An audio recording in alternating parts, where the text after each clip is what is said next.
So, what if I told you there's this incredibly powerful problem-solving technique, and it's hidden everywhere? I mean, in the branches of a tree, and how you organize your files, even in some of the most elegant code ever written. It's called recursion. And today we're going to break down how this one single idea lets you conquer massive challenges just by taking one small, repeatable step at a time. To really get recursion, let's start with a problem. I want you to imagine you walk outside and you're faced with this, a huge overgrown lawn. The very idea of mowing the whole thing, it just feels daunting, maybe even impossible, right? Where do you even begin? That feeling, that sense of being overwhelmed, that's the perfect place to start our journey.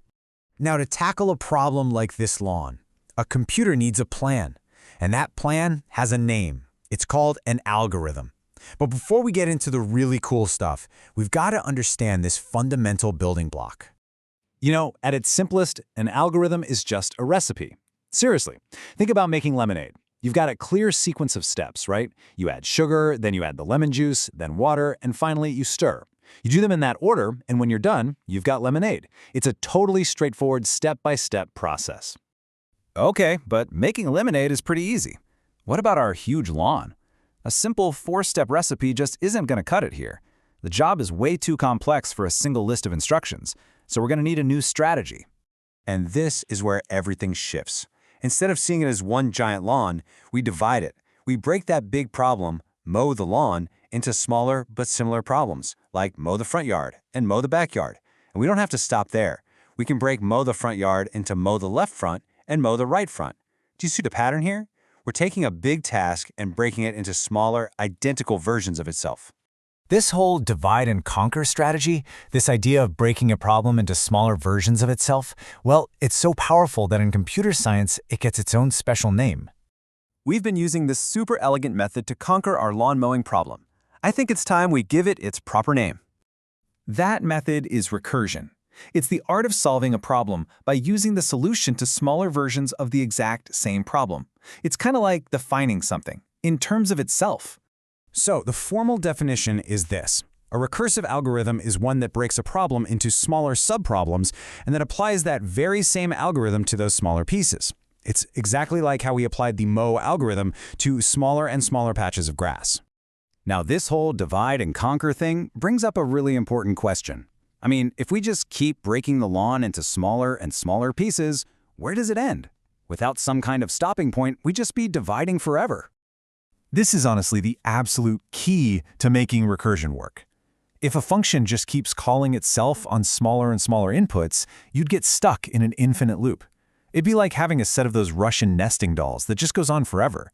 There has to be a final doll.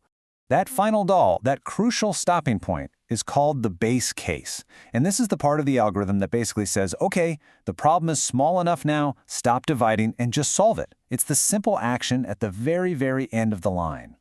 So for our lawn, the base case is super simple.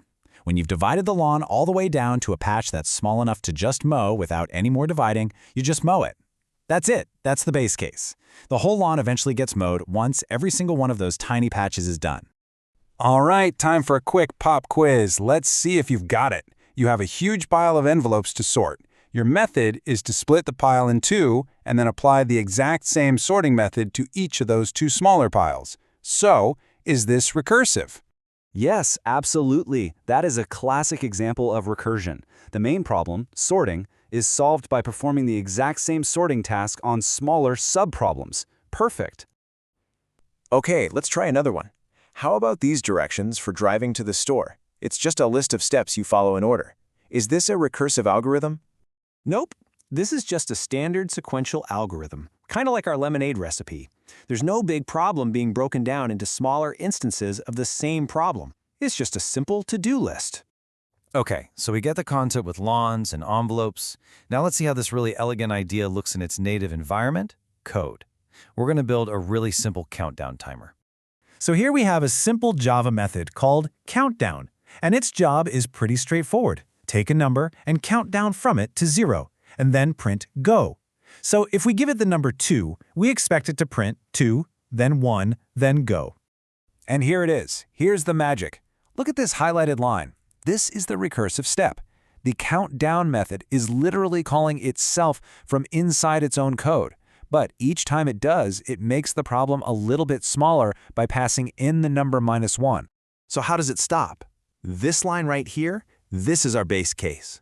This if statement checks if the number has finally reached 0 or less, and once it does, the method stops calling itself and just prints go. This is what prevents an infinite countdown. And what happens when we run this code with the number 2? We get exactly what we wanted. The first call prints 2 and then calls itself with 1. That call prints 1 and calls itself with 0. And that final call hits our base case, prints go, and the whole process is done. So if you remember just one thing from all of this, let it be this. Every single recursive solution needs two essential parts. It absolutely must have a base case, so it knows when to stop. And it has to have a recursive step that actually moves the problem closer to that base case. If you're missing either one, it just won't work. You know, we said at the start that recursion is more than just code. It's a pattern for solving problems. And it really is everywhere. You can see it in the fractal branches of a tree, in the nested folders on your computer, or even in how you might break down a huge personal goal into smaller, manageable steps. So the real takeaway is this. Now that you can see this powerful pattern, where else in your daily life will you spot it at work?